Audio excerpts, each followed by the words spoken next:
it is now my pleasure to introduce Congressman John Curtis, representing Utah's 3rd District. As a member of the House Foreign Affairs Committee, Representative Curtis has an important seat at the table when it comes to addressing today's global challenges. And he's become an advocate for America's global leadership as a critical way to advance our national security and economic interests. From his work in Congress to his travels abroad, he knows firsthand the importance of investing in America's development and diplomacy programs to address today's most challenging global threats. Ladies and gentlemen, please join me in giving a warm welcome to our special guest today, Congressman John Curtis.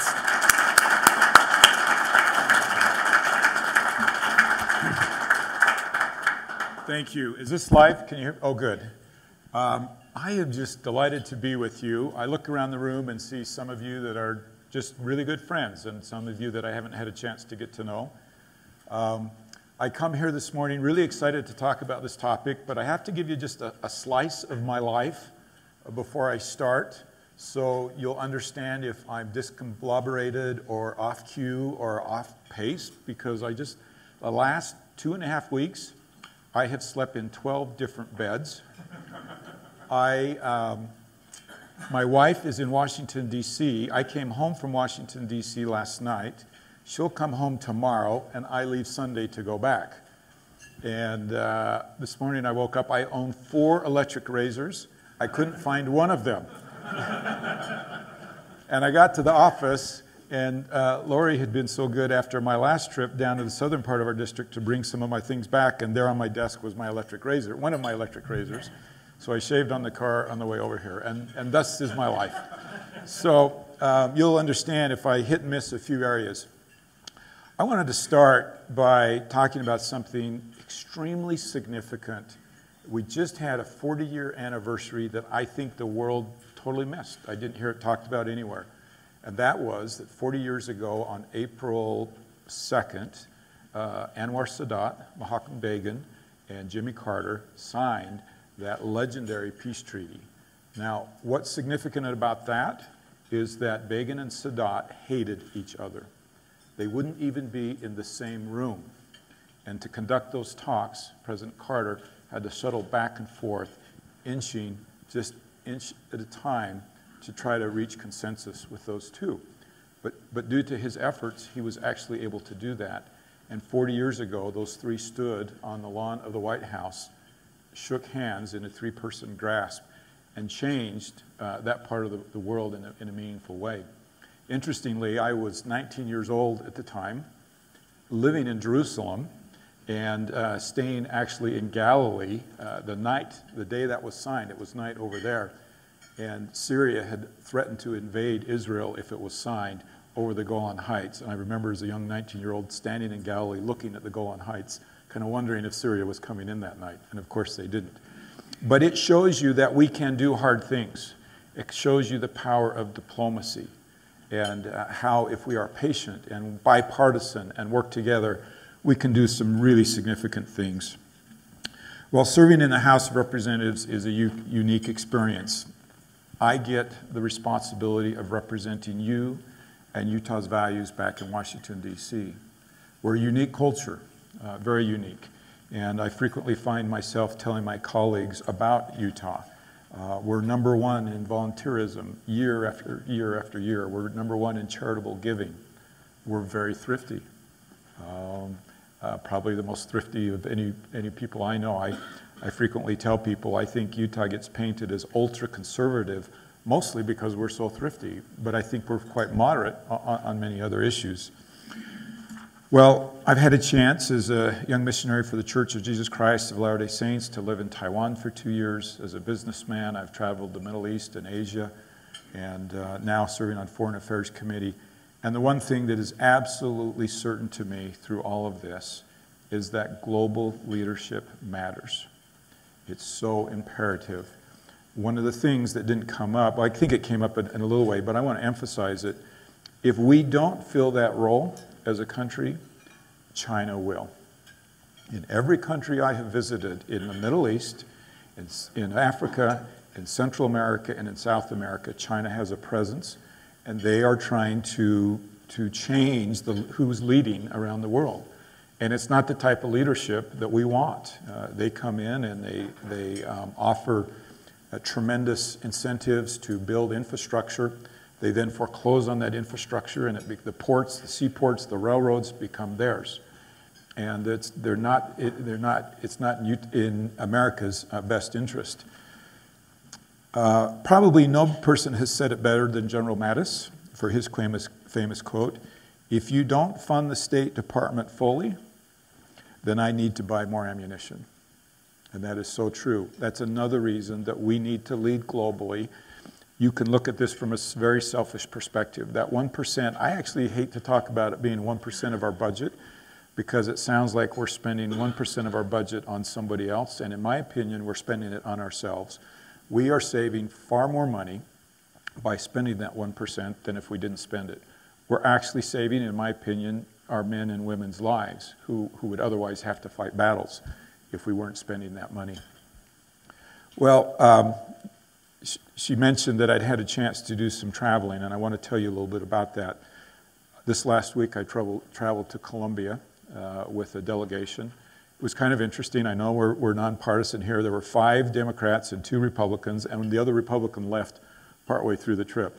And so it was very interesting from that perspective. But we sat with the president of Colombia. We listened to him talk about what it's like to receive an influx of immigrants into his country that would be staggering by any proportion here in the United States. About 1.5 million people have migrated in 2 years into his country, in a country of about 30 million. So do the math and imagine how that would impact us here in the United States. And they have a philosophy of absolutely receiving everybody, every person that comes into that country. Shortly after that, the very next day, we had a chance to travel to the Venezuela-Colombia border. And oh my goodness, it would just break your heart. We went to a soup kitchen, and there were thousands and thousands of people in this soup kitchen. And what I learned was these were not people who were coming to migrate into Colombia. Mostly these were people who had walked hours from Venezuela across the border into Colombia to simply have a good meal, grab everything they could to possibly eat or wear, and carry it back into Venezuela. And Maduro has closed the borders down there. There's a couple of bridges that go across, and he's dropped containers, semi-containers, in the middle of those to control traffic going back and forth. And so you see a small line of Venezuelans coming across these bridges, and then if you look off to the side of the bridge, you'll see masses of people teeming across the border, going both directions, coming from Venezuela with nothing at all, leaving back with suitcases and bags of whatever they can find to take back into Venezuela. The average Venezuelan has lost 23 pounds in the last 2 years. Can you imagine the human suffering that's happening down there? Maduro has refused to allow humanitarian aid into the country. We saw beautiful, fabulous new warehouse stacked full of humanitarian aid from the United States and other countries, unable to move across the border into Venezuela to help these good people. And Juan Guaido, who is the legitimate leader trying to get in charge of that country, is worried about his life, the life of his wife, and it is a human crisis of epic proportions. And there is probably no better example in anything that I have ever seen in the need for diplomacy at our highest levels.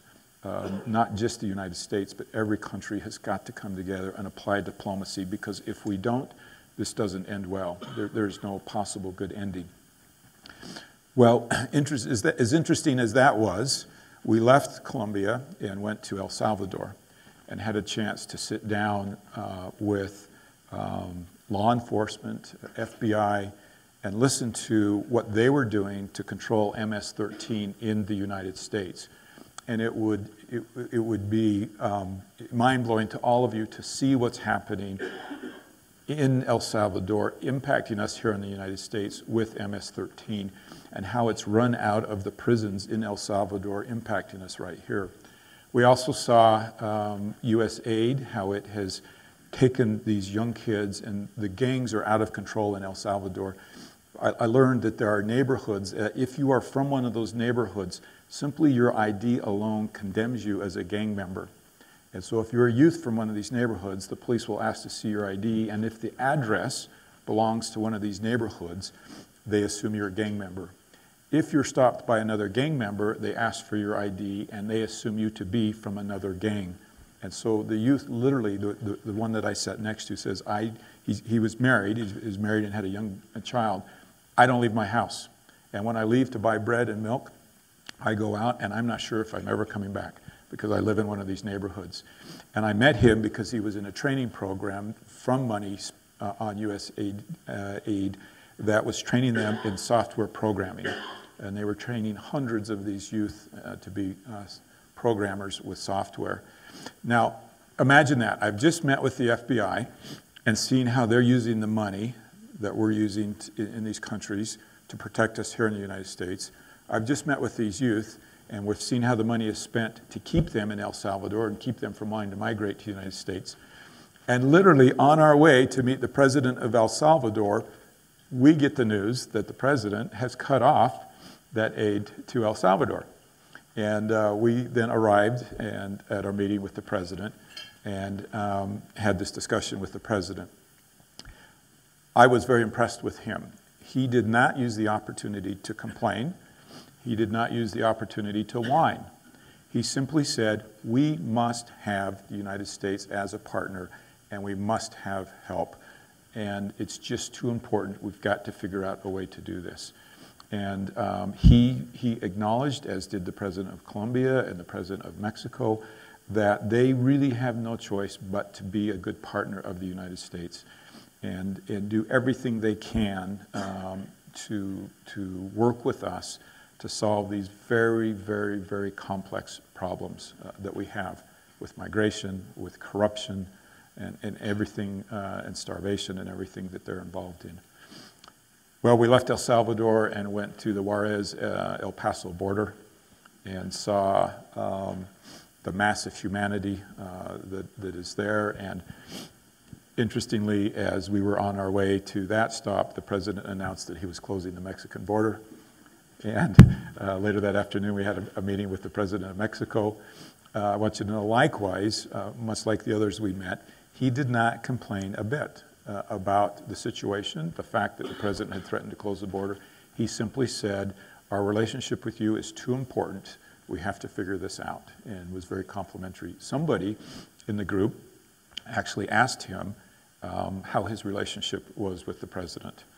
And he said, fine, good, we talk. And I appreciated that it was so positive. There was no undermining of the United States or the president at all. It was just a really positive attitude. Well, you can see why this is so timely for me to be here with you today and to comment on these. And I just want to share from my perspective how valuable the U.S. leadership role is around the world. And you can look at this from a philanthropic perspective and say it's the right thing to do. You can look at this from a selfish perspective. I guess that's not quite the right word, but that it actually saves us money. You can look at it from a lot of perspectives. Any way you want to slice this, I truly believe it's in America's best interest to show leadership around the world. And I want you to know how proud I am in these different countries that I've visited, everywhere from Azerbaijan to Guyana to El Salvador, to see the work that is being done in these countries. And I would say and comment too that it is important to ask for accountability for these dollars. I think President Trump is right in his insistence that the dollars are spent well. I think that's a fair question. I have seen programs that I would be embarrassed to actually come back and tell you about in the way that money is spent. And we have to admit we don't get it right every time. You all are, many of you, in business. You don't get everything right? Every time you do it. Not every advertising campaign is the best campaign. And what do? You retool and do it right. And so I do think it's important that we don't just assume because we're spending money, good things are happening. We have a right to ask for that accountability, but I want you to know you would be very proud of the work the United States is doing all around the globe. And I'm just delighted to be here, and thank you for your time.